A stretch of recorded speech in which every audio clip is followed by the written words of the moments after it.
Evet beyler, bomba bir videoyla yine karşınızdayız. Öncelikle bir iki tane ufak bir konuya değineceğim. Sonra konumuza söz vereceğiz. Sonrasında da videomuza giriş yapacağız. Güzel güzel, çok güzel sorular var. Kendisini ifade edebilmesi için Kadir Lant'ın. Şimdi öncelikle arkadaşlar, Ziya Tapay'dan röportajını kendisine ulaşamadığımız ve iletişim kopukluğu olduğu için aramızda iptal ettim. Bilginiz olsun. İkinci olarak Metin 2 TR tarafından birileri bana bir video atmış, tamam mı? Metin 2 TR'de bir yayıncı item basarken ezik bir çarında bir arkadaş gidiyor bu adamı kesiyor. Bu adamı kestiği için de ya yayından beni ghostluyorsun falan filan, işte sabahtan beri bir şeyler oluyor, artık bir muhabbet dönüyor. Bekle ben şimdi sana ne yapacağım diyor, adamı banlattırıyor amına koyayım oyundan. Yani şimdi ben şunu merak ediyorum abi. Birincisi, o arkadaşı tanımam etmem, karakterini de bilmem. Çok ağır bir yorum yapmak da istemiyorum ama ya güzel kardeşim, adam seni trollüyor diyelim, seni seviyor, bir şekilde sana ulaşmaya, muhatap olmaya çalışıyor seninle vesaire, okey, bu gıcık olmuş olabilirsin o anda. Köy gardiyanın yanına git, sana vuramasın. Yani sen dokunulmazlığı hissetmek mi istiyorsun, yani o gücü mü göstermeye çalışıyorsun birilerine? Amacın ne kral burada senin? Yani adam niye ban yedi amına koyayım Metin 2 TR'de, ben anlamadım hiçbir sikim bu konuda. Çok salakça geldi oğlum bana bu. Enteresan ya, yazık günah amına koyayım, bir avuç kalmış oyuncunuzu daha da sikip küstürmeye çalışıyorsunuz. Enteresan bir yönetim şekli var TR tarafının, vallahi çok ilginç. Onun haricinde arkadaşlar, bazılarınız bana demiş ki abi işte ülkenin gündemiyle alakalı konuşsana, hiç konuşma. Arkadaşlar, birincisi, ben kameranın karşısına geçip, tamam mı, biz eğlence ve yani kanalın konsepti biraz daha ciddiye dönük olabilir belki ama baktığınız zaman genel konseptimiz bizim eğlence üzerine kurulu. Ben kameranın karşısına geçip mikrofona yarrak yarrak konuşan birisiyim amına koyayım. Bu kadar. Benim çok bir büyük rolüm yok. Ülkeyle alakalı yorum yapabilecek ama fikrimi soracak olursanız, tabii ki de bir insan olarak, bu ülkede yıllardır yaşayıp vergisini ödemiş bir insan olarak, sadece fikrimi şu şekilde söyleyebilirim. Benim çok sevdiğim bir büyüğümün lafı vardır. Daha doğrusu iki lafı vardır. Çok atasözü gibidir bir tanesi. Abi, birincisi, kahverengi dallarda pembe çiçekler açtığı sürece Allah'tan ümit kesilmez. İkincisi de yaşattığını yaşamadan ölmezmiş hiçbir kul. Ben bunu söyler, bunu bilir, buna inanırım. Onun haricinde çok da fazla bir yorum yapmaya zaten gerek yok. Bu videoyu da bu zamanlarda atıyorum. Gerçekten aslında benim için, insanlar için de çok merak uyandırıcı bir videodur ama umarım izleyicilerimizden şu anda ekran başına bizi izleyebilecek, tutuklanmamış ya da yaralanmamış, hastaneye gitmemiş insanlar vardır diye umut ediyorum. Çok bekletmeden de hemen konumuza söz veriyorum. Kadir, sesim geliyor mu? Geliyor. Hoş geldin. Nasılsın? İyisin inşallah. Hoş bulduk. Allah'a şükür iyiyim. Sen nasılsın kardeşim? İyi vallahi, nasıl olalım, biz de aynı işte. Uğraşıyoruz be. Ne güzel. Kanalın konseptini beğendim.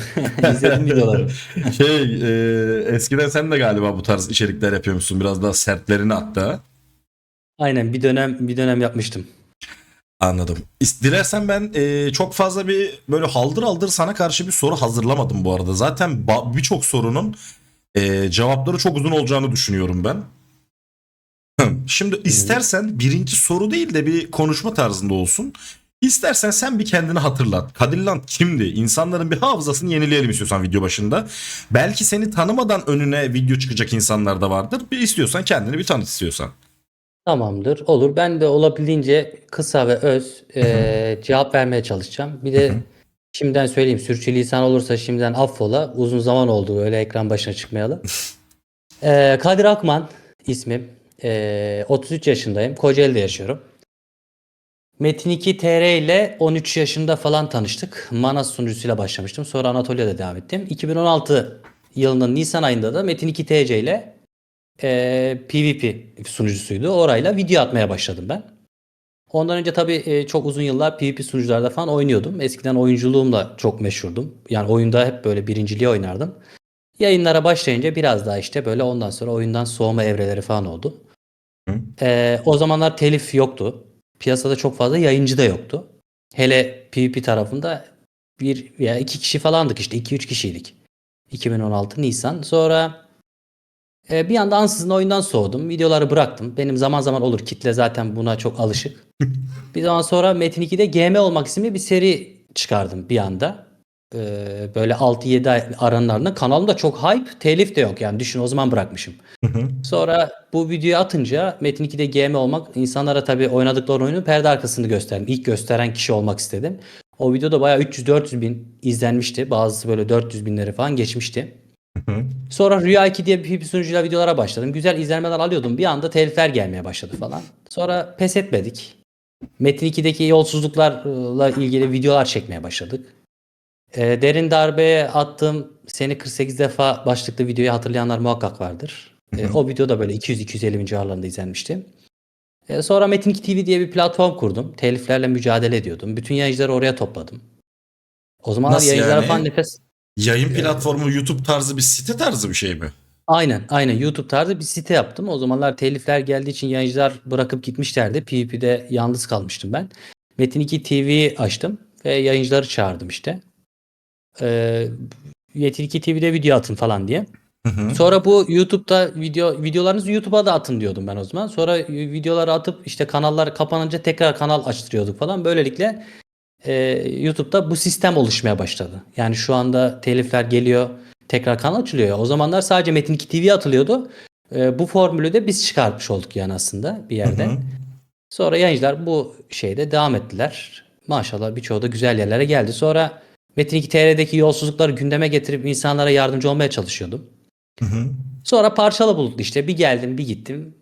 Bu şekilde. Anladım. Çok teşekkür ederim. Şimdi Rica ederim. ben sana şunu sormak istiyorum öncelikle. Birçok izleyen de şu an merak ediyor diye düşünüyorum. Çünkü o kadar çok asparagas haber çıktı ki senin hakkında. Yani işte Şov Haber'e çıktın biliyorsun zaten. O dönemlerde Evet. kötü bir zaman geçirmiştin. İşte o zamanlar vay efendim işte polis de çatışa çatışa binadan kaçmış, arabaya binmiş falan filan. İşte sağa sola sıkmış. Yani seni bir nevi polisle çatışmışsın gibi gösterdiler. Aynen. Aynen. Evde rehin tuttuğunu söylediler birilerini haberlerde. İşte birçok sıkıntı yaşadığını, o anda işte bazı kötü şeylerin etkisinde olduğunu falan söylediler. O gün tam olarak ne yaşandı? Yani sen gerçekten bir şeyin etkisinde miydin? Ne oldu? Tadın mı bozuldu? O eve polisler nasıl geldi? Kim ihbar etti? Yani sen gerçekten polisle çatıştın mı? Ki o videoda mesela ben haberi de izlediğimde şöyle bir şey söylüyorsun polise. Elinde silah var, kafana doğrultmuşsun. Polis sana diyor ki bana mı ateş edeceksin? Sen de diyorsun ki abi olur mu? Bu ülkenin polisine şeyine ben sana sıkabilir miyim? Onu yapabilir miyim falan diyorsun. Hani daha sonrasında bizim görmediğimiz bir yerde bir sinir krizi olup da bir çatışmaya mı döndü bu? Çatışma olsa gerçi 300 tane polis var amına koyayım, nasıl kaçtın? Yani biraz uzun oldu soru, kusura bakma da. Yo estağfurullah. Yok yok çok iyi anladım. Aynen. Yani böyle bir mevzu var. Yani Hemen bize oraya baştan anlatabilirsin. Zaman problemimiz yok. Ben zaten bu videoda zamanı problem edersen bana küfür ederler. Büyük ihtimal hiç gerek yok yani. tamam. Ben şimdi olayları kendi perspektifimden yalansız ve abartısız şekilde anlatmaya çalışacağım kıymetli dostum. Tamam, Şöyle tamam. oldu. Olaylar olmadan bir yıl öncesi ben mental bir çöküş yaşadım. Hı hı. Yani bir boşluğa düştüm. E, Bunun tabii bazı sebepleri, evreleri var. Onlar biraz özel durumlar ama neticede ben bu boşluğa düştüm. Psikolojik destek falan Manevi fayda bir etmedi. çöküş değil mi bu o anda yani? Aynen Maddi bir manevi. Ay dertten tabii tabii değil. tabii. Yok yok hayır. Hatta bilakis maddi olarak her şeyim dört dörtlük. Her şey o kadar güzel ve eksiksiz ki ama ben de bir o kadar mutsuz ve üzgündüm. Böyle bildiğim mental bir çöküş kardeşim. Hı hı. Çok ciddi bir çöküş ama böyle hani insan bazen kendini bir gün iki gün iyi hissetmez. Bu öyle bir çöküş değildi. Şimdi Yaşamayan bilmez dediğimiz çöküşlerden yani. kesinlikle. Aynen, Tamam. aynen öyle dostum. Sonra şöyle oldu. Benim şimdi çevremde iki kesim çevrem var benim. Bir kesim sokaklardan Hı yani hı. gayrimeşru diyeyim yani. Hepsi birbirinden kıymetli insanlar ama biraz daha böyle işte sıkıntılı camia diyeyim. Gayrimeşru camia diyeyim. Sıkıntı Hı da hı. demeyeyim. Ben oraları da seviyorum Allah var. Şimdi bir kısımda işte böyle biraz daha okumuş, kendi geliştirmiş, işte böyle biraz da eli kalem tutan tipler. Ben o süreçte böyle gayrimeşru camiadan olan kardeşlerime görüşmeye başladım. Onlarla uzun zamandır görüşmüyordum ben. Hı hı. Sonrasında işte bu boşluğa düştüğüm için tabii inanılmaz mutsuzum. Yaşamak istemiyorum. Her gün daha kötüye gidiyorum ve dışarıdan da insanlar beni çok güçlü ve iyi görüyorlar. Aslında anlamıyorlar yani. Sonra öyle ortamlarda biraz takıldım ben. Sonra o bir yılda kardeşim eee, yapmam dediğim bazı hatalara düştüm. Yani böyle asla yani benim maneviyatım da aslında çok iyi biriyimdir. Yani birçok insan bilir öyleydim yani. Sonra o dönemlerde ben öyle bir dağıttım ki hani bir insan nasıl dağıtır? Hani yaşamak istemiyordur yani böyle nerede sabah orada akşam. Ben o durumdaydım yani. Ailem de bu durumu biliyordu. Zaten ailemden öyle çok bir şey gizlemem ben asla. Yani yakınlarım benim bilir ama durumun bu kadar vahamiyetinin farkında değillerdi onlar da. Ben de elimden geldiğince onlara yansıtmıyordum ama az çok biliyorlardı. Kendini Kadir toparlar diyorlardı. Sonra ben iyice bir boşluğa düşerekten bir hataya düştük. O beni iyice delirtti dostum yani. İyice delirtti yani. Nasıl diyeyim? Ben rahatlamak için bir şeyler yapayım derken daha da delirdim. Hı hı. Tam o süreçte birilerinin eline birkaç şey geçmiş. Yani öyle çok böyle aşırı derecede korkacağım şeyler de değil yani. Zaten alnıma başım dik. O zaman da zaten gerekeni söyledim onlara. Bana bunları yayınlamakla tehdit ettiler beni. Ben de o zamanlar şimdi akıl sağlığım tam yerinde olmadığı için 1'e 10 tepki verebiliyorsun. Evet. Mesela bugün olsa o kadar tepki vermem. O kadar umurumda olmaz ama o zamanlar o kadar yaralı ve o kadar can havliyleyim ki zaten mücadele ediyorum. Ben de bunlara lan yayınlamazsanız sizin ananızı avradınız. Ben çok ağır küfürler ediyordum. O dönem zaten sinir küpüyüm. Devamlı kavga ediyorum. Trafikte, sokakta, dışarıda. O izlemiş olduğunuz videonun öncesinde de birçok olaya karıştım ben. Silahlı olaylara karıştım. Onları da zaten kanalımda videolarla anlatacağım artık. İnsanlar çok merak etmişler. Anlatacağım eline gelince. Şimdi ben o güne gelecek olursam yani biraz böyle bir süreç var. Bu süreci anlatmam gerekiyor. Son bir yılı dediğim gibi çok dağıttım ve çok kötü durumlara geldim. Bu şantaj muhabbeti de olunca ben iyice delirdim kardeşim. İyice delirdim ve artık bunu bana kim yapabilir? Bunu yapsa bana bunu Metin 2 piyasasından birisi yapar düşüncesiyle ben artık kurulmaya başladım. Ve insanlar hakkında olumsuz düşünmeye başladım. Böyle ufak tefek şeylerden şüphelenmeye başladım ama içimi yiyor böyle. Her şeyden nem kapıya olmaya başladı. Her şeyden nem kapmaya başladım açıkçası. Ondan sonra o güne gelelim. O günden önce ben o günden 10 gün önce bir tane Doğan'ı ikiye böldüm. Yani geri kaçarken Yunuslara silahlarımı vermek istemedim. Onlardan güzel bir dayak yedik tabii ondan 10 gün önce. Sonra orada silahları verdim. Sonra bir daha ben silah aldım. Osmaniye'ye baskına gittim falan böyle. Geri geldim yöneticiyi her yerde silahla arıyorum falan. İyi değilim yani kardeşim yani. Yöneticiyi Gerçekten. çok özür dilerim. Ben atladım mı hatırlamıyorum şu anda. Yöneticiyle bir sorun yaşadığını söyledin mi yoksa hani o anda kafan yerinde değil de yöneticiye mi kuruldun durduk yere? Kardeşim aslında şöyle yani bu anlattığım olaylarda bazı insanların gerçekten sıkıntılı şeyleri oldu ama benim tepki vereceğim kadar çok olmadı anladın mı? Dediğim gibi 1'e 10 tepki 100 tepki veriyorsun yani iyi değilsin yani o dönem öyle düşün. Ya illa ki aramızda bir sürtüşme bazı sıkıntılar yapılmaması gereken şeyler yapıldı ama benim bu kadar tepki vermeme gerek yoktu yani anladın mı? Ama işte dediğim gibi o zamanlar aklım başında değil artık öyle düşünüyorum ben. Sonra ben tabii silahla her yerde yöneticiyi arıyorum ya. Şimdi bunlar da video kayıtlarını atmışlar şeylere polislere işte her neyse. Şimdi öyle de bir durumdayım ki. Şimdi olaylar yaşıyorum ya. O olayları yaşayan sen sonuçta bir şeyler beklersin. Seni bir polis gelir alır. Bir özel harekat gelir alır veya seni bir savcı ifadeye çağırtabilir, özel çağırtabilir falan olur filan olur yani. Yani bunu düşünmen gerekir. Bunlar bir anda sivil polisler bir gece benim eve geldiler. O günden bir gün öncesini anlatıyorum. Ben hiç iyi değilim yalnız. Eşimi falan işte abisine gönderdim. İşte yalnız kalmak istiyorum. Aileme kesinlikle hiç kimseyle görüşmek istemiyorum. Çok kötüyüm yani. İyi değilim. Utanç Acı da var tabii çekiyorum. o sürede yani bir nevi. Ne? Aileye karşı bir utanç, bir mahcubiyet de oluşuyor tabii bir Ya yerde. her şeyi bir anda yaşıyorum dostum. O kadar üzülüyorum ki yani ölmek istiyorum ölemiyorum. Şimdi yaşasak yaşayamıyoruz. Kimse beni anlamıyor. Yaşadığım olaylar ne kadar gerçek ne kadar gerçek değil bilmiyorum. Şantaj muhabbeti falan bir yani böyle enteresan durumlar. Bir yandan dostlarım tarafından böyle tabii aramız çok açıldı dostlarımla kardeşlerimle. İster istemez yani. Neyse sonra bunlar geldiler. Baktım sivil polis. Normalde sivil polis senin kapına gelse ne yaparsın? Kapıyı Buyurun açarsın. kardeşim Ha. dersin. He, ne istiyorsunuz? Buyurun. Daha önce de oldu ya ben bu olayları yaşadım. Ne oldu dersin. Adam sana durumu anlatır. Ya, o an işte karakola mı gidersin durumu. Adamlar dedi ki ya kardeş dedi ben de çok acı çekiyorum ya. Ya dediler senin Nur Cemal'ini görmek istiyoruz. Lan dedim Allah Allah ya. O kadar kibar anlatıyor ki. Lan diyorum ne alakası var lan benim Nur Cemal'imi niye görmek isteyecek diyorum bu adamlar.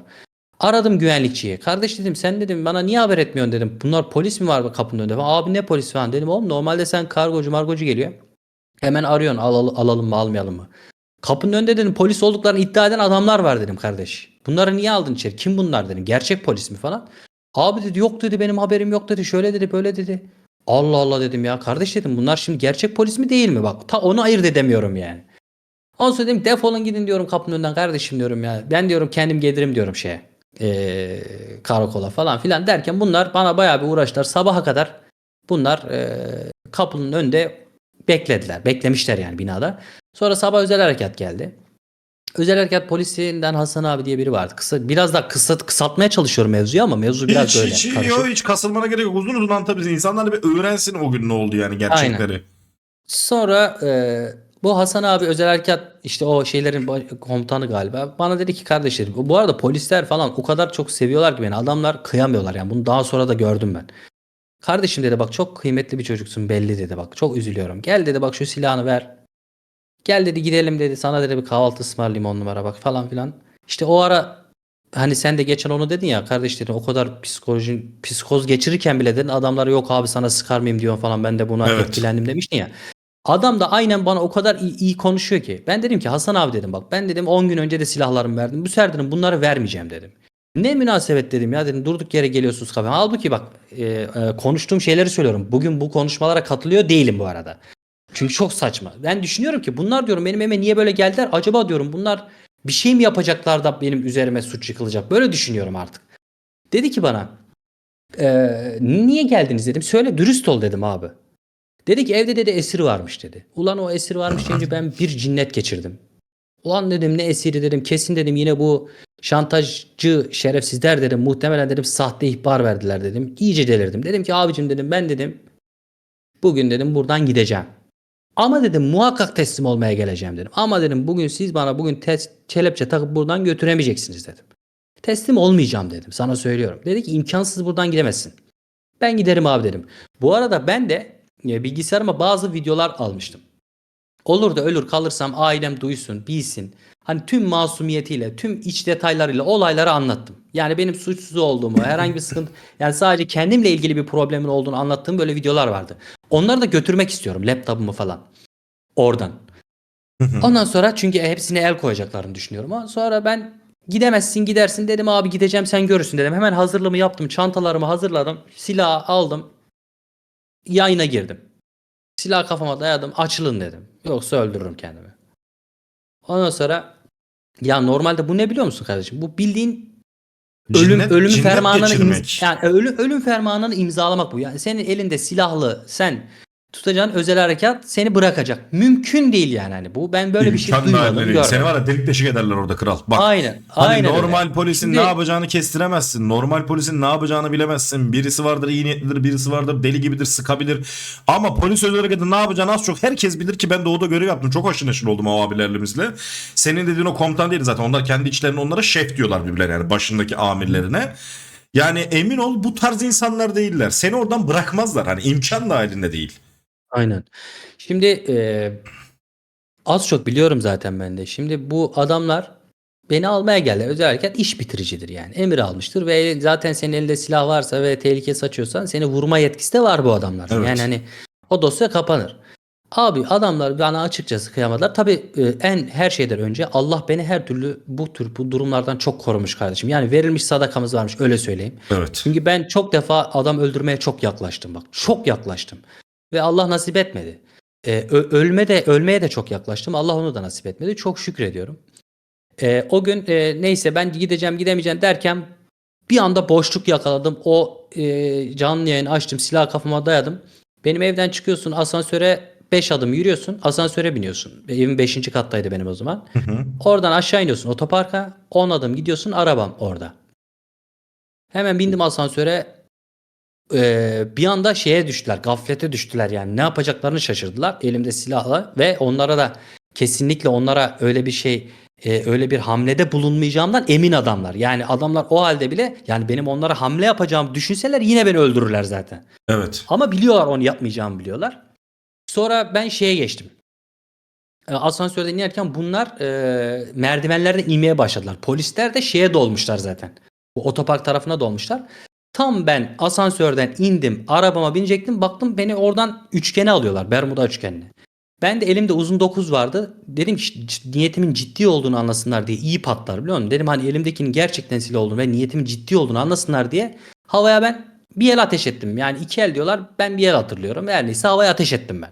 Havaya ateş edince hemen konuştan yani şeye geçtiler. Hepsi yerini aldı. O boşluktan hemen arabaya atladım ben. Çantalarımı attım.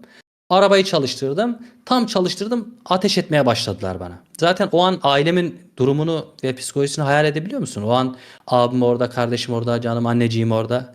Demişler ki kesinlikle öldü bu demişler yani. Taradılar Kanka ben çünkü sana beni bir bir söyleyeyim mi? Öldürmek için sıksalar seni var ya delik deşik yok. ederlerdi.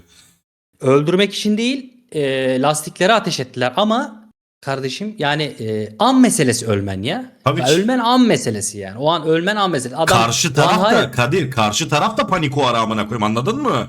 Şimdi Tabii silah ki. patladı. Nereye patladı? Kime doğru sıktı? Kimse bilmiyor. O Tabii. bilinmezlikte birisi panik yapıp seni Zaten taramaya başlasa sıçtın zaten.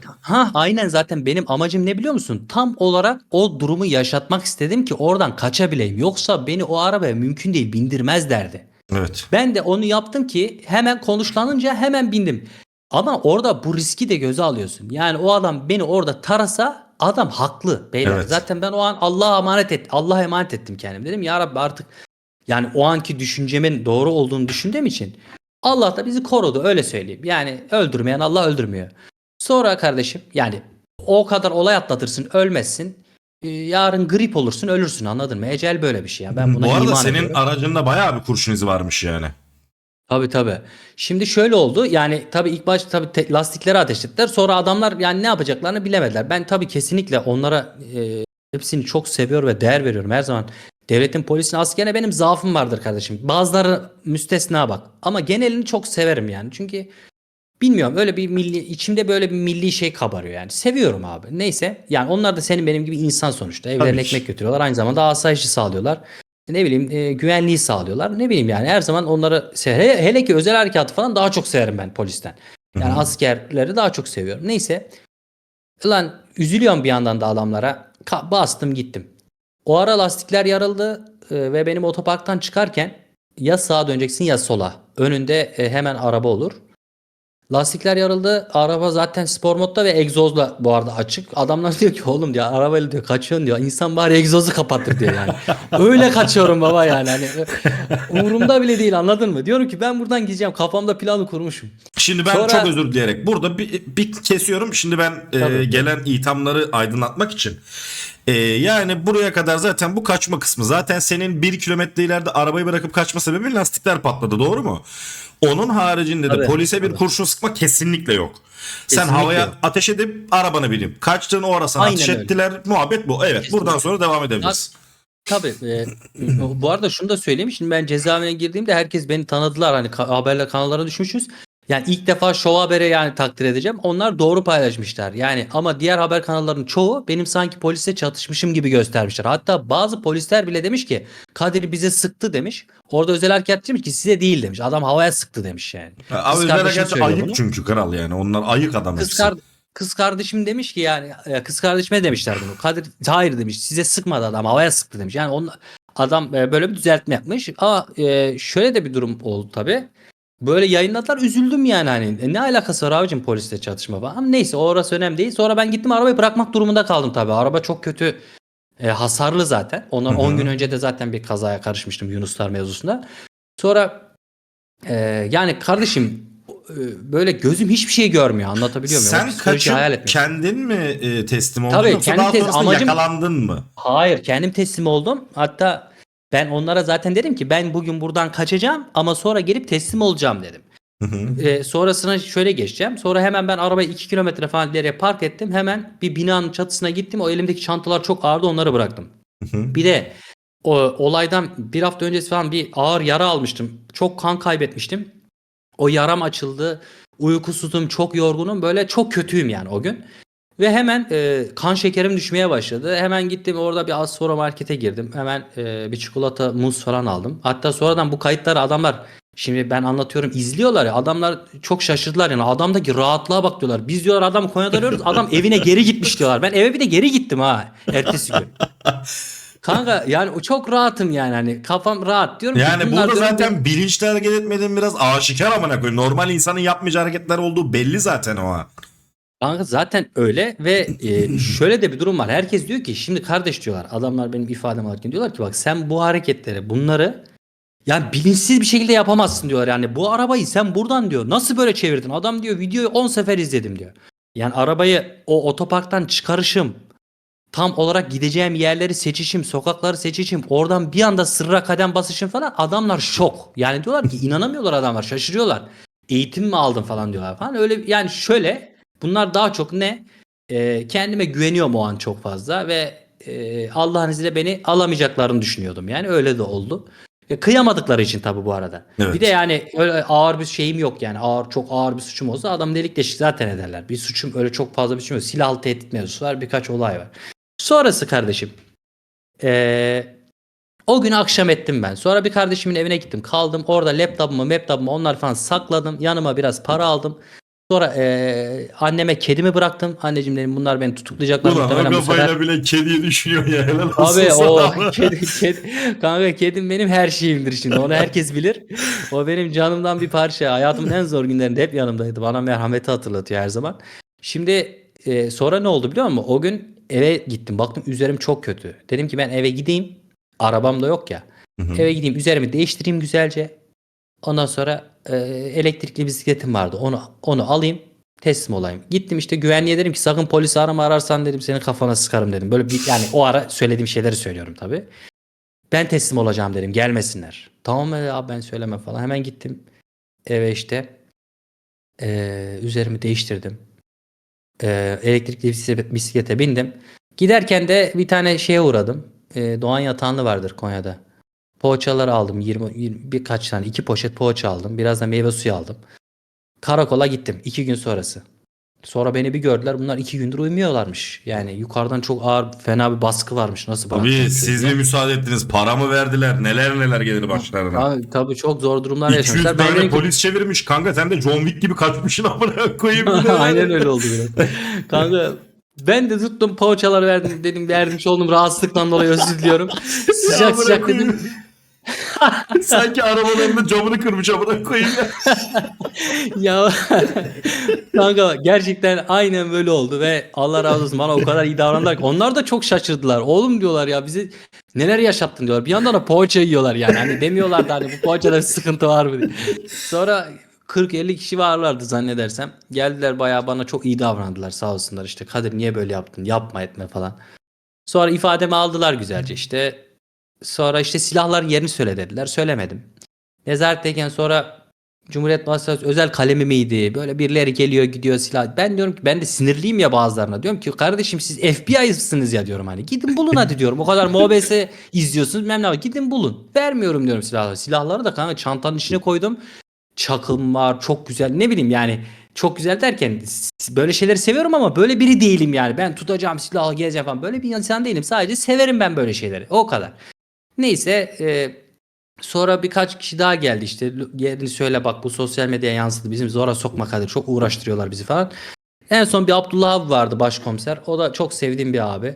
O benim birkaç tane olayda çok yardımcı oluyordu. Onu gönderdiler işte o geldi nezaretteyken. Neyse beni ikna etti yani. Kadir'im dedi bak ben sana daha önce silahtan biliyorsun işte. Ya bazı aramızda bir şey var hukuk var öyle söyleyeyim. İyi Gel Kadir, dedi bak. orada da şey dememişsin. Ya beni bir bırakın, ben gidip getireceğim silahları amına koyayım. Yo ben artık diyorum ki yeter artık diyorum yani ben gitmek istiyorum içeri atın beni diyorum yeter artık yani ben o kadar kötüyüm. Sonra kanka işte sonra da bunlar gittiler öyle bir yere silah sakladım ki bak şimdi 3 çantayla giriyorum.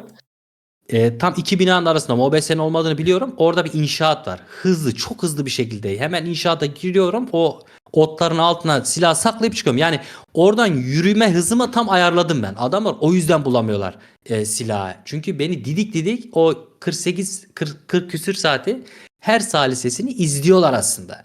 Ama bir türlü silah bulamıyorlar.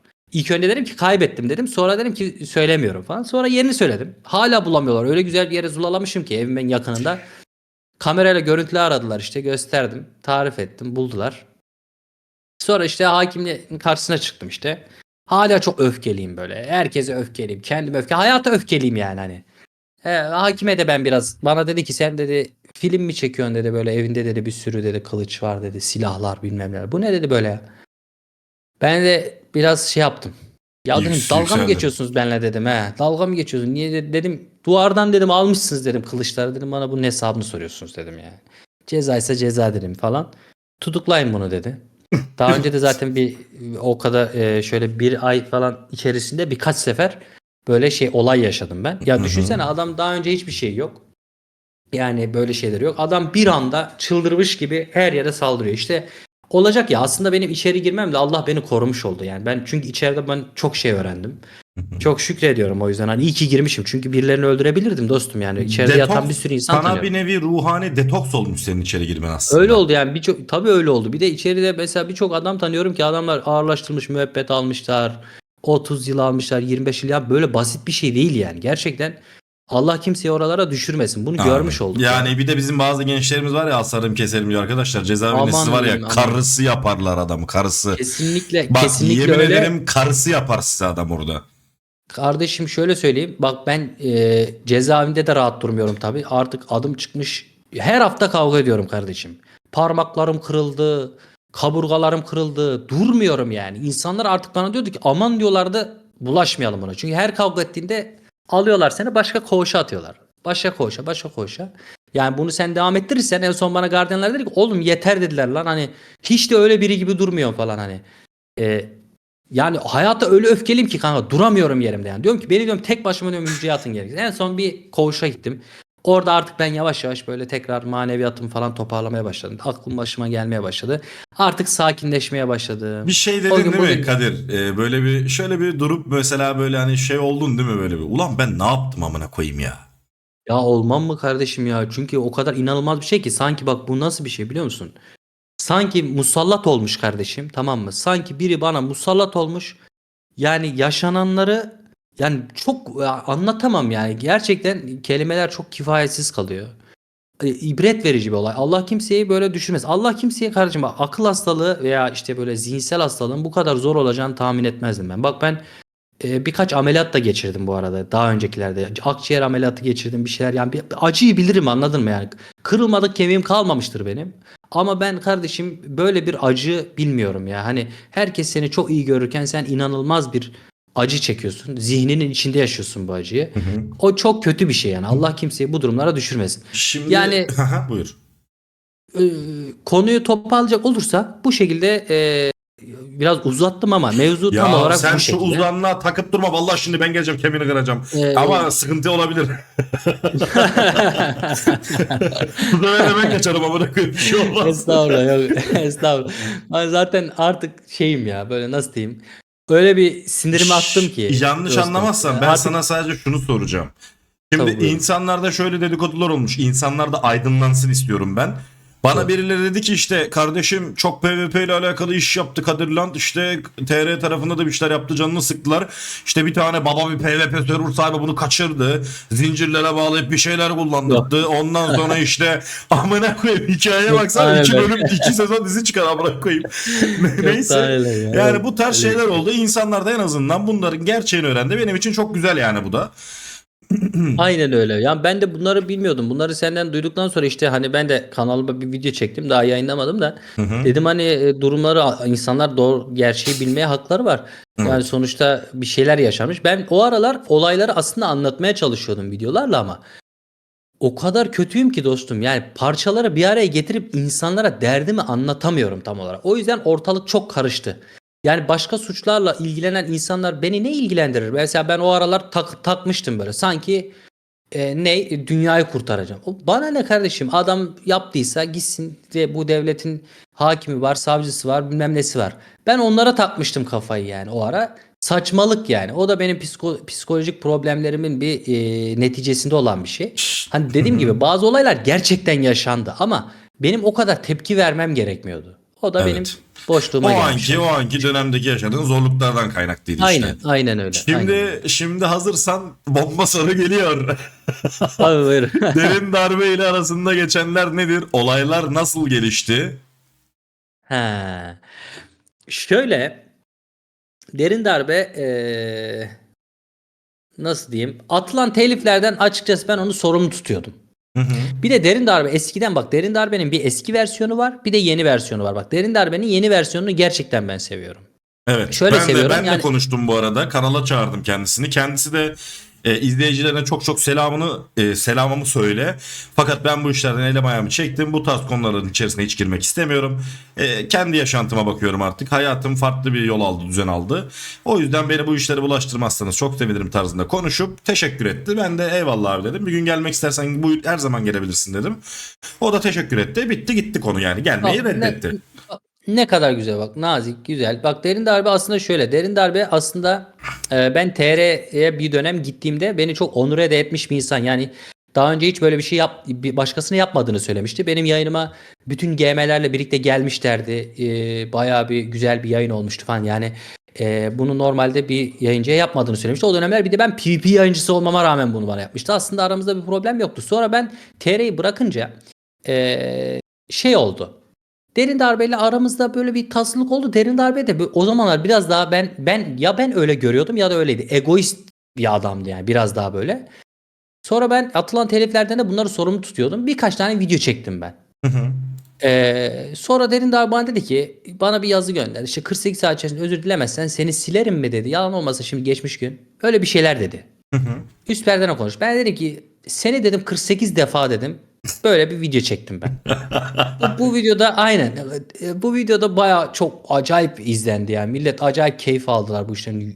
200 bine falan yakın izlenmişti galiba. Kaostan Acayip. besleniyor amına koyayım Metin iki tarafı, yemin ederim. Ya ben var de ya. onu anlamıyorum. Bak ben bu videoyu niye çekiyordum aslında biliyor musun? Bak ben bu videolardaki amacım kesinlikle, bak yemin ediyorum, benim en şevkle video çektiğim dönemler bu işten hiç kar amacı gütmediğim dönemlerdi bak. Yemin ediyorum sana. Sadece tek derdim o dönemler insanların, mesela Metin 2 TC'yi attığım dönemlerde de ben hiç para almıyordum. Ama çok keyif alıyordum mesela. Yani mesele burada para aldıktan sonra keyif alamadım değil. Ya o bir süreç. Mesela bu TR olaylarıyla ilgili de zerre çıkar amacı gütmeden bu işleri yapıyordum ben ilk dönemler. Hiç parayla ilgili hiçbir işim yoktu. Sadece sonradan teklifler gelmeye başladı. Değerlendiriyordum ben de duruma göre. Yani aynı senin şu anki durum gibi düşün, anladın mı? Teklif geliyordu, değerlendiriyordum. Ama asıl amacım, bana öyle olaylar gelmeye başladı ki bu derin darbeyle ilgili. Şimdi bu mevzular görünce insanlar, yani, kendisinin çok düşmanı var. Ve insanlar binlerce insan beni aradı kardeşim. Mailler geliyor, bir gör işte bu şunu yaptı, bunu yaptı.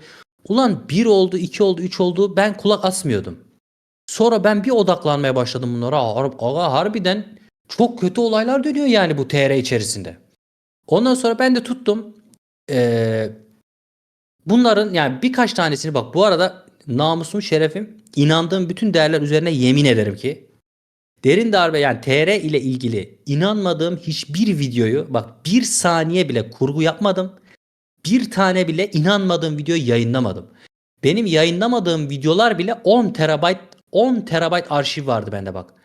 Bir kısmını ya izin alamadığım için karşı taraftan yayınlayamamışımdır ya da inanmadığım için yayınlamamışımdır. Çünkü ben bir dönem görüşmelerimi tamamını kaydediyordum. 4 saat, 5 saat her gün böyle kayıtlar alıyordum. İnanmadığımı yayınlamıyordum veya ailesine ile ilgili konulara değinecek olduğumu yine yayınlamıyordum. Çünkü Derin Darbe'nin kıymetli eşi Neslihan abla çok kıymetli bir insan, çok değerli bir insan. Bu videoya denk gelirler mi bilmiyorum. Allah mesut Yani etsin. amin. Ya ben onlarla tanıştıktan sonra zaten daha da şey yaptım kardeşim yani. Ya ben inandığım Sakinledin olaylar, biraz daha. aynen Nefretin aynen dindi. öyle. Aynen öyle. Ben aslında derin darbe değildi benim. Öfkem o yolsuzluğu yapanlaraydı. Bugün hala aynı öfkem var. Derin darbe mesela bu işi yapmadığını söylüyor. Ama ekibinden birilerinin yaptığı ispatlandı. Şimdi Şöyle oldu. şöyle ben sana bunlarla alakalı ben kısa araya bir gireyim mi? Tabii Bana tabii. eski Derin Darbe'nin yayıncılık yaptığı zamanlardan Derin Darbe'nin GM tarafına, yani yetkili tarafına aldırdığı bir arkadaş ulaştı. Bu arkadaş dedi ki abi dedi, Derin Darbe'nin dedi bu tarz şeyler yapmadığını biz dedi adımız gibi biliyoruz. Hatta dedi sana şunu söyleyeyim. Bununla alakalı dedi biz dedi derin darbe muhabbetleri patladıktan sonra yeni yönetim geldiği gibi işte eski yayıncılara, ona buna, işte ekipten insanlara sağda solda Facebook'ta post atın, tweet atın, işte videolar yapın, derin darbeye sövün, hakaret edin, işte yaptıklarını dile getirin falan filan, bu tarz bir girişimde bulundular. Yapmayanların hepsini ekipten attılar dedi, tamam mı? Şimdi düşünüyorum, derin darbe gerçekten bir boklar yemiş olsaydı bunun zaten cezasını devlet verirdi. Siz niye ateşlendiniz ki bir anda yeni gelen tayfa? Anlatabiliyor muyum? Gibi. Ha, bunlar tabii ki bizim de elimizde olmayan kanıtlar ama mesela bununla alakalı da sana birisi demiş ki derin darbe döneminde ortaya çıkardığı, bakın derin darbe için demiyorum, derin darbe döneminde Kadir'in ateşli olduğu zamanlarda ortaya çıkardığı haksızlıklar gerçekler arasında hiç kimseyle paylaşmadığı, duyulursa ortalık yıkılır dediği bir gerçek var mıydı? Sadece başı ağrımasın diye videosunu yapıp atmadı. Kesinlikle var. Şöyle kendi başım ağrımadığı için değil, o dönemler yani gerçekten, yani benim gözüm biraz kara ya kardeşim. Pek doğru bildiğim bir amaç uğruna ölürüm yani, öyle bir insanım ama bazen kesinlikle elimden geldiğince bazı konuların üzerini kapatıyordum. Yani şöyle mesela ailesine zarar verecek bir durum olabilir. İşte ne bileyim böyle buna benzer konular mesela anlatıyorlardı. Abi insanlar öyle şeyler anlatıyor ki yani gerçekten adamın çok sıkıntılı bir durum. Hatta ben kendileriyle tanıştığımda da ona yayınlamadığım bazı videolar gösterdim. O gün Derinde abi dedi ki sen gerçekten iyi bir çocuksun dedi kardeş dedi. Ben buna ikna oldum dedi adam. Yani bunu söyledi bana. Sen gerçekten dedi bir şeyler inanıp da yayınlıyorsun. Bu arada Derin Darbe döneminde yaşanan yolsuzluklar çok ciddi yolsuzluklar oldu. Ama bunu yapan SGA, Ural'dı bilmem neydi ama onun yönetiminde olduğu, o başta olduğu dönemlerde bunlar yapmışlar. İhale ona da Biz de- patladı tabii. Ha tabii o adam da şimdi onları korumak için ya da işte olayı böyle değiştirmek için işte onları korumaya kalkınca Derin Darbe olayla birlikte ifşalar çıkınca ben tarafından olaylarla birlikte Derin Darbe de yanmış oldu. Hani dedi ya o kesinlikle böyle bir şey olmadı. Her şey benim kontrolümde değil derse bir adam. Onun kontrolünde olduğu dönemde de bir şeyleri gerçekten yaptığı ortaya çıkarsa ne olur? O adam töhmet altında kalır. Sonra adamlar da bunu kabul ettiler. Dediler ki bu şerefsiz bize ihanet etti dediler. Bunu Alvuş da söyledi. Derin Darbe de söyledi.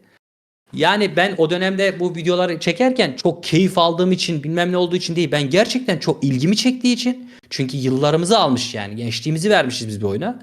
Gerçekten ilgimi çektiği için ben bu video ve kitle de gerçekten mağdur olan insanlar da olduğu için ben bu videoları çekmeye başladım. Hatta şöyle söyleyeyim. Bununla alakalı mesela insanlar şu şekilde de düşünebilir benim düşüncem.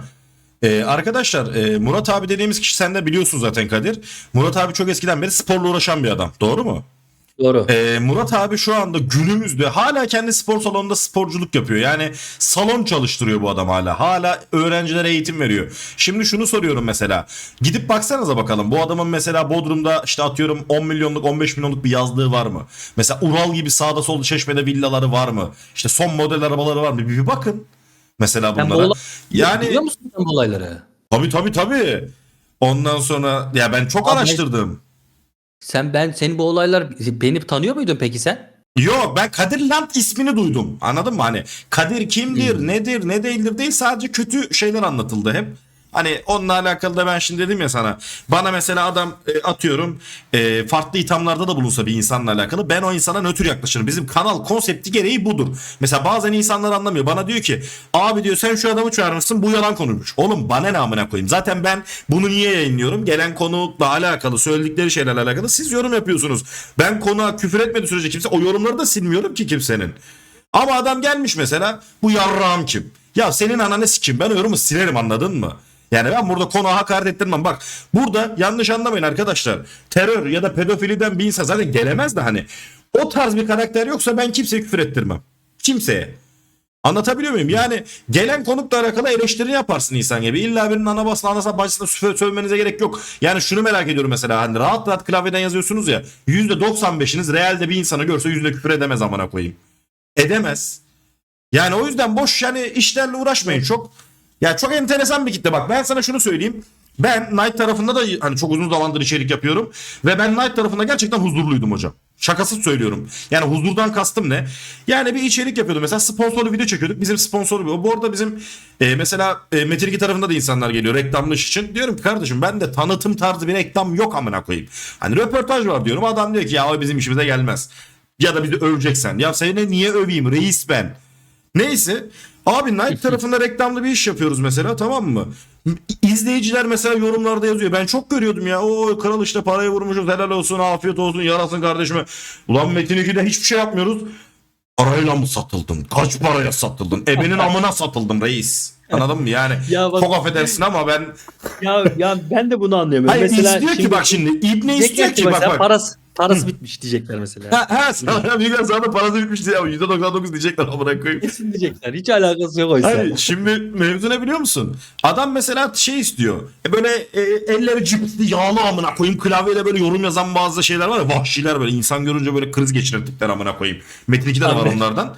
Şimdi o dalyaraklar istiyor ki abi diyor 3 gün her gün diyor 3 tane video at beni diyor eğlendir beni diyor keyfe getir amına koyayım. Ama para kazanmayacaksın Ama abi. açlıktan geber bir kuş para Abicim kazanmıyor. sabah 7'de kalkıp sigortalı işine gideceksin. Sikerler öyle Aynen. işi.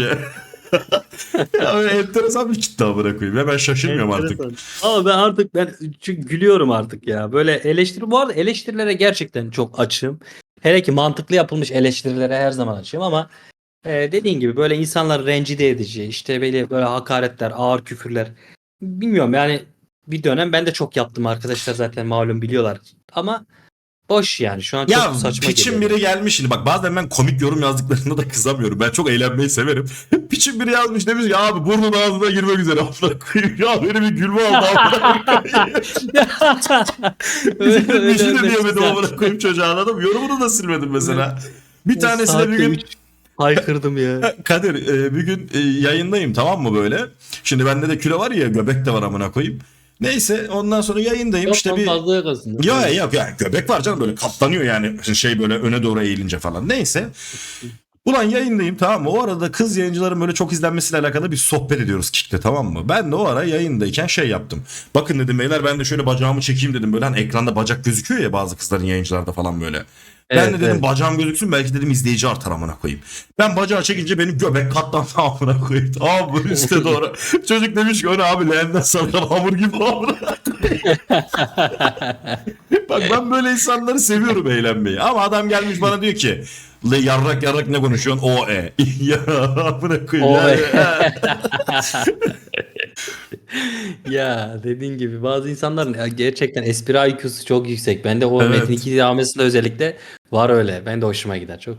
Bazısı da boş. Şimdi İşte. bununla alakalı, bu sorularımızla alakalı, derin darbeyle alakalı da konuştuk güzelce. Bunlarla alakalı konuşacağımız başka bir şey yoksa ben şimdi sana diğer soruyu soruyorum. Aynen, buyurun.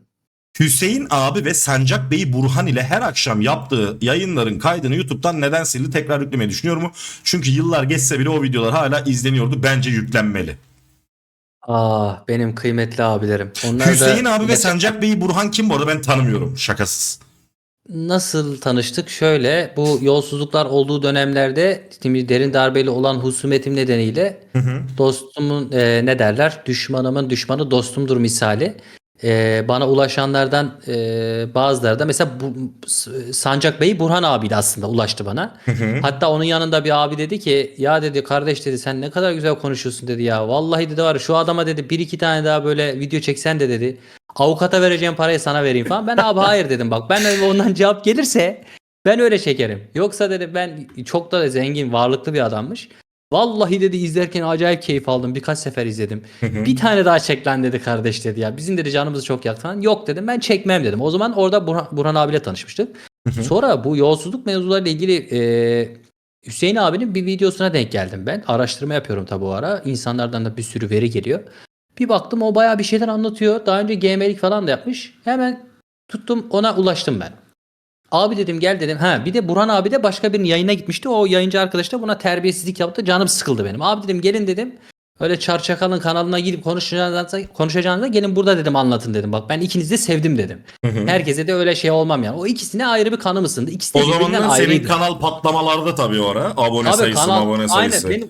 benim kanal zaten şöyle yani, Allah var, ben bu piyasaya geldiğimden beri hep kitle beni destekledi. Yani ne yaptıysam destekledi. Allah onlardan razı olsun. Son yılları saymıyor. Son yıllarda ben uzaklaştım. Kitle yine, ben site açtım geldiler. Server açtım geldiler. İşte ben işte oturdum, bir tripod kamera video çekeceğim dedim. Oturdular izlediler. Allah razı olsunlar. Yani halklara ödenmez.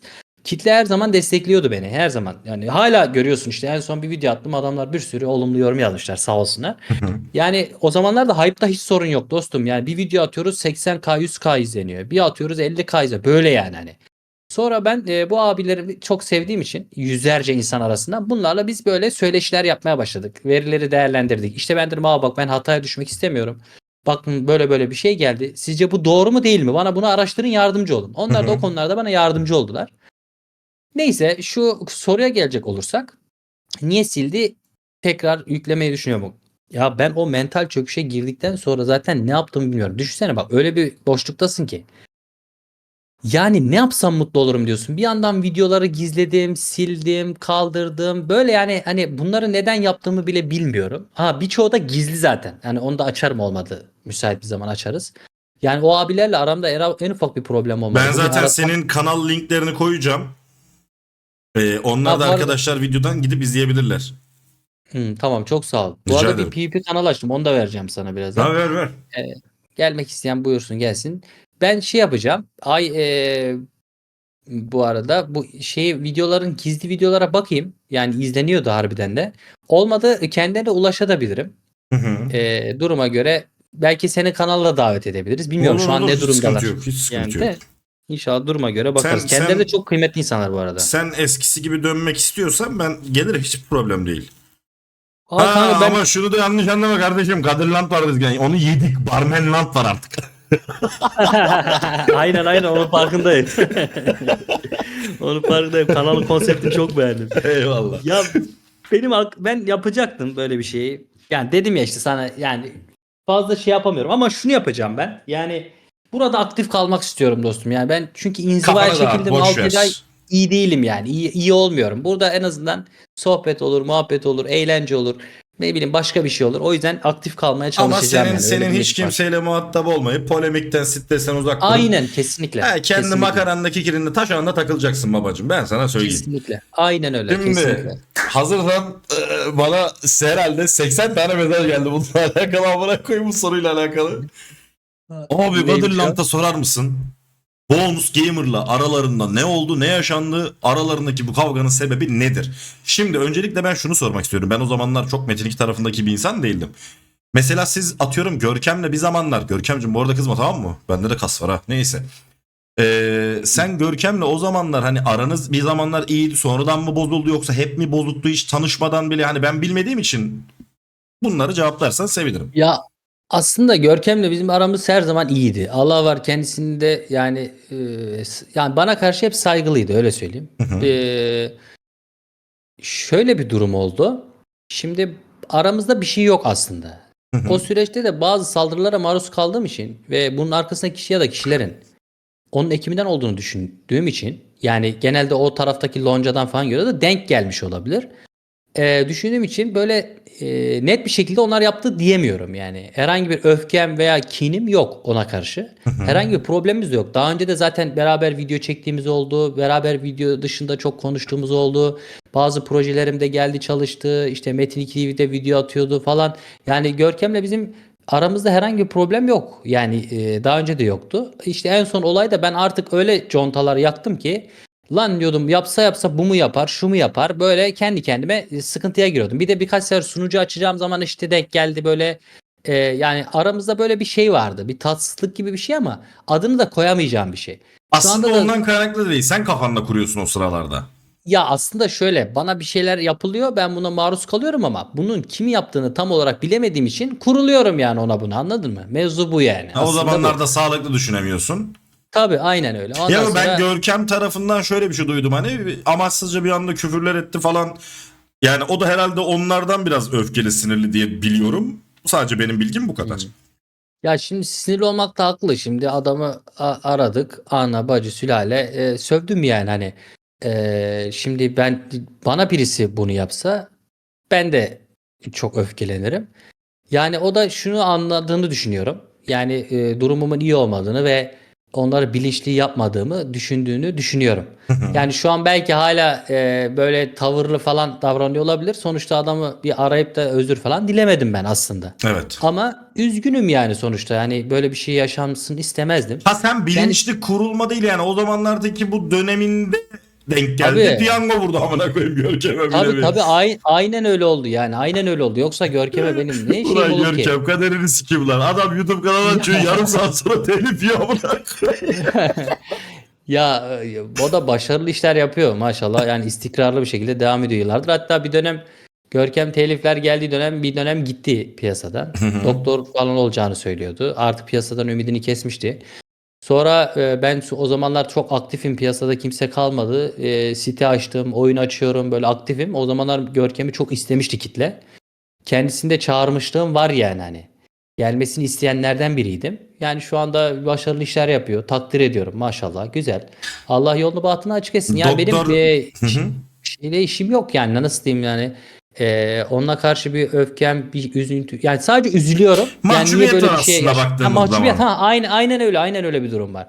Yani arayıp da tekrar bu konulara da girmedim yani. Nasıl gireyim dostum şimdi hani. Yani yüz Herkesle tutmuyor yaşadım. derler ya amına koyayım. Kanka şöyle bir durum var yani yüz tutma değil ben şimdi Allah var yaşandı çünkü sonuçta tamam ben de öfkelerim onun yanında olsam ama Durumu da anlarım yani. Ben de buna benzer bir şeylere maruz kaldığım oldu birilerine. Ben üzüldüm o adamın haline yani. O da muhtemelen üzülmüştür.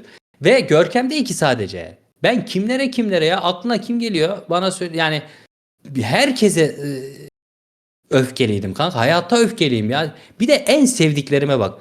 Bu süreçte ben en çok kendime, sonra en sevdiklerime, yani uğruna canımı vereceğim insanları üzmüşüm ben. Eşimi üzmüşüm, annemi üzmüşüm, kız kardeşim. Bunlar benim hayatımdaki her şey. Ya ben bunları bile, yani farkında olan bir insan bunları yapabilir mi? Yani. Aa bak, mesela bir Osmaniye'de baskına gitmişim. Silahla adamın mekanını basıyorum. Adama saldırıyorum. O anları da kayda alıyorum. Yayınlıyorum. Ya bir insan, yani akıl sahibi olan bir insan bunu nasıl yapabilir yani? Hani şimdi ben bunun şeylerle uğraşıyorum işte, bak mahkemeler geliyor. Üzülüyorum yani. Diyorum ki oğlum, musallat mı oldu anasını satayım? Bu nasıl bir kafa yapısı diyorum ya Kadir. Üzülüyorum ve anlayamıyorum ama yaşandı, ne yapayım? Yani bu bizim Ya kaderimizde geçmişe böyleymiş. dönemeyiz tabii canım yani. Yani değişmiyor işte. O yüzden öyle dostum. Eyvallah, çok teşekkür ederim dürüst cevabın Rica için. ederim. Metin 2 TR tarafında birçok yetkili işini ettirdi. Tehdit vesaire aldı mı, bu yaşadıkları ondan kaynaklı olabilir mi demiş birisi. Yani tabii ki o dönemler, şimdi çok fazla tehdit alıyordum. Yani gerçekten çok fazla alıyordum. Aldırış etmiyordum yani. Benim için sıradan bir şeydi tehdit. Yani normal hayatımda da aslında böyle bir hareketli bir alan var dediğim gibi. Yani böyle pek umursamıyordum tehditleri. Derin darbenin, hele ki şöyle bir durum oldu. Ben o zamanlar nişanlıyım böyle. İşte derin darbenin yılbaşına gideceğini, gönderileceğini söyledim ben. Ulan ben onu bir söyledim. İnsanlardan bir küfürler, hakaretler alıyorum. Bir tehditler alıyorum. Akıllara zarar. Nişanlım dedi ki bana, ne oldu dedi ya. Dedim ne oldu falan. Ya dedi, senin dedi Instagram'a şifresi onda da vardı herhalde. Öyle bir şey hatırlıyorum. Ya dedi, inanılmaz küfürler geliyor falan. Ulan bir baktım o video patlamış. İşte oha demişler ya, hani o kadar da abarttın ki. Hani yılbaşında gidecek diyorsun. Hayırdır oğlum, sen dalga mı geçiyorsun bize falan diye millet bana böyle küfürler ediyorlar. Abi yılbaşı gecesi bir geldi. Derin darbe bıraktığını bir açıkladı. O tehdit eden insanların tamamı, mesela şimdi adam sana mesajla tehdit etmiş ya. Sonradan sen o mesajı görmüyorsun. Adam sonra diyor ki lan kardeş helal olsun diyor ya, hani bunu diyor nasıl bildin, işte bak dediğin çıktı falan diyor. Bir bakıyorsun geçmişler hep küfür. Gönül Ondan gözü sonra açık amına. aynen mail arasında herkese öyle. İnsanlar o zaman anladılar, lan dediler bu çocuk gerçekten bir şey biliyormuş da konuşuyormuş dediler. Zaten ben de o dönem baktım millet acayip derecede kahraman ilan etti. Ben de hemen dedim ki Random 2'yi dedim açıyorum arkadaşlar. Çok ısrar etti çünkü kitle. Server aç dediler. Server açtık, zaten patladı o sunucu ya. İnanılmaz oyunculara hitap ettik. Korona döneminde Bu de arada bu çok diye. birkaç insan yazmıştı benim son senin geleceğini açıkladığım videonun altına. Bir server ismi London mu London mu? Hı Bir hı. şey yazmışlardı işte, tekrar server açacak mı falan.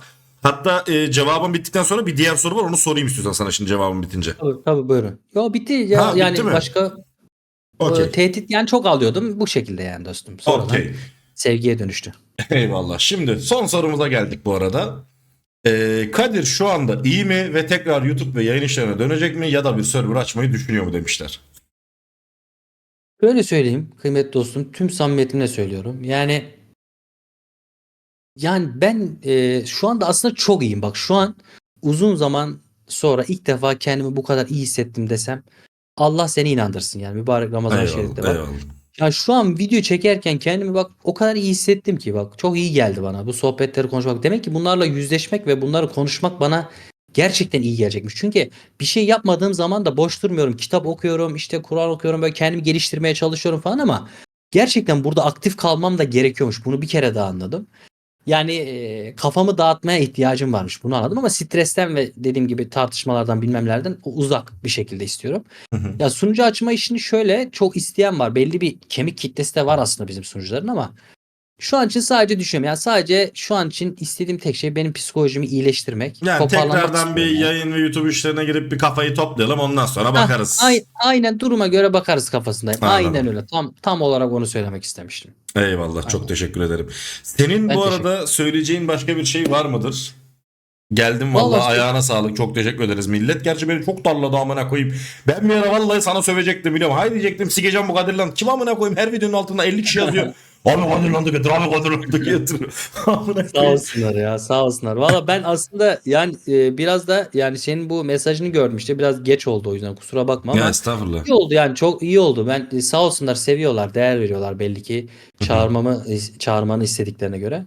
Değer verip çağırdığın için çok teşekkür ederim. Yani Estağfurullah ne demek. elimden gelince soruları şeffaf ve kısa bir şekilde cevaplamaya çalıştım. Tabii yaşanan çok böyle değişik olaylar var. Onlar Onları da da artık kendi birbirine... kanalında yapacak bir şey Aynen, yok. Bizim süre doldu aynen amına öyle. koyayım falan diyormuşum. Aynen öyle, aynen öyle. Yani eğer ki insanlar soruların cevaplara tatmin oldularsa ne mutlu. Sen de memnunsan ben gayet Benlik memnun hiç oldum sıkıntı dedim. yok vallahi. Ben de çok memnun oldum. O zaman Allah ben yolunu hemen bahtına açık etsin. eyvallah. Ben hemen videonun kapanışını yapıp geliyorum hemen. Tamam, kendine iyi bak. Eyvallah Arkadaşlar iyi senden. seyirler diliyorum. Görüşmek üzere. Teşekkürler. Ayağına sağlık.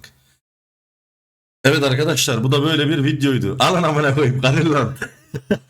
Yani güzel bir sohbet oldu benim için de. Yani gerçekten sıkıntılı şeyler yaşamış adam. Şimdi burada biz çok fazla videoda adını geçiremeyeceğimiz şeylerle alakalı da konuştuk arkadaşlar. Az çok tahmin edebiliyorsunuzdur.